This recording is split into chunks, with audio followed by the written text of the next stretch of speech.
sommes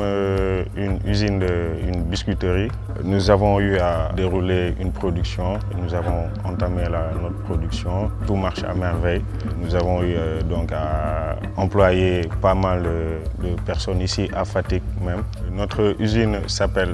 Saint-Turc. Nous sommes en partenariat avec des Turcs et à travers l'appui du FONGIP. Actuellement, nous produisons des biscuits qui se nomment Bismax. Et donc notre structure Monbis et le groupe s'appelle Saint-Turc. La capacité de production actuellement 5 tonnes de farine par jour. Donc notre collaboration avec le FONGIP a été depuis le début de l'étude de ce projet. Et cet appui est estimé à hauteur de 225 millions sur une garantie à travers l'aide du FONGIP d'une aide de 70%, donc disons 165 millions déjà. Je remercie au nom des administrateurs de Saint-Turc, le FONGIP qui nous a bien soutenus sur ce projet. Assalamu alaikum, maa ngi nuyu mbokki sénégalais yëpp nag. Man la Ahma Mbacké bu Serigne Mouhamadou Moustapha Falilou bu Serigne Fallou bu Cheikhul Khadim. Tool bi ngeen ñëw ni tey ñi ngi fi nekk depuis 1988 ci ndigalul sunu waajur Serigne Modou yàlla na ko sunu borom dolli leer tas ñu ci barkeem. Ginnaaw bi ma fi ñëwee nag ci lañ ma ko yokkal ba mu mat 53 hectares fi mu ne ñuy wax ni li nga xam ne ñi ngi ko exploité su fekkee ne mi ngi jëm ci wàllu li nga xam ne mooy comme maraîchage bi li nekk nii pomme de terre la ren def nañ fi jege fukki hectares moom la ñuy exploité nii am na ci leneen loo xam ne ay arbres fruitiers la di ay mangue di variété Kent loo xam ne jege na ci dem na ci 24 hectares xam naa ne gën jaanee war naa mat 10 000 pieds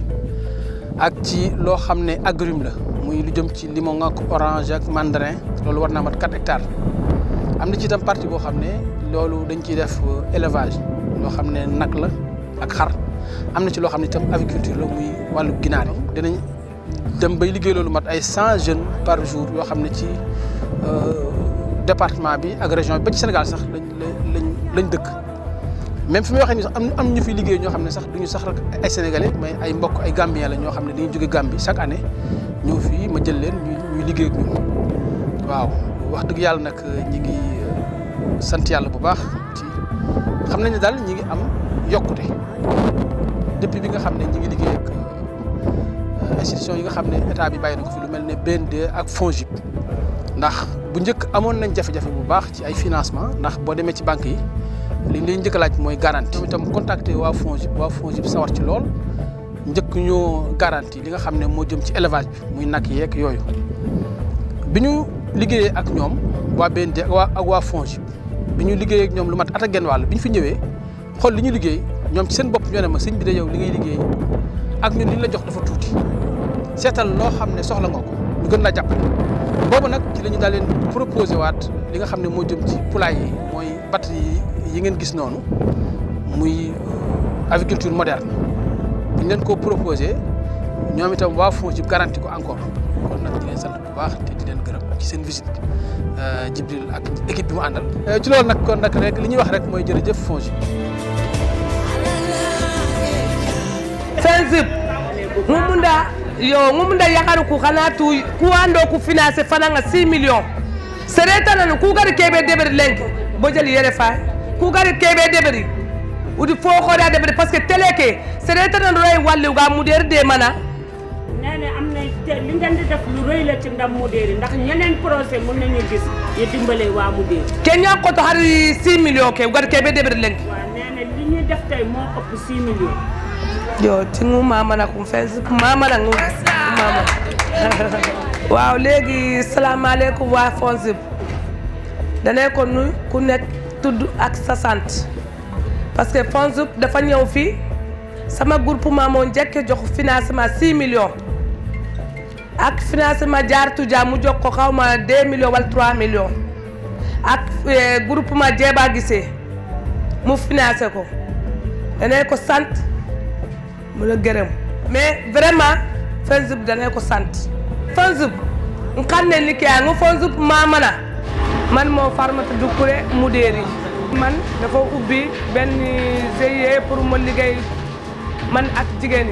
ñi bu nekk day ñëw fii pour jaay mburu ñun yëpp bëgg na pour waa FONGIP ndimbal na financé na ñun 6 millions yokku ci Sénégal FONGIP bokk naa ci FONGIP taxaw naa ci gis naa ko ooy FONGIP nawaar ni merci waa FONGIP. Dans le cadre de sa tournée nationale de suivi post-financement et de reportage de ses réalisations, le Fonds de garantie des investissements prioritaires qui déjà a pu injecter dans l'économie nationale un montant global de 48,24 milliards, aujourd'hui est présent à Tamba pour visiter les porteurs de projets, visiter les petites et moyennes entreprises et les petites et moyennes industries qu'il a accompagnées afin de pouvoir interfacer auprès, en tout cas, de l'économie sénégalaise. C'est pourquoi aujourd'hui nous sommes venus visiter Bassari Baobab, qui est spécialisé dans la transformation des produits agroforestiers. Et le FONGIP, il faut le rappeler, a pu accompagner de 2016 à maintenant Bassari Baobab pour un montant global de 12 500 000 avec le partenariat de l'IMSEC. Ce qui a permis à Bassari Baobab d'avoir un fonds de roulement de 5 millions, d'une valeur de 5 millions francs CFA, et également de pouvoir avoir un montant pour faire de l'extension et de l'innovation de son unité de production et de ses boutiques commerciales. Ce qu'il faut dire est que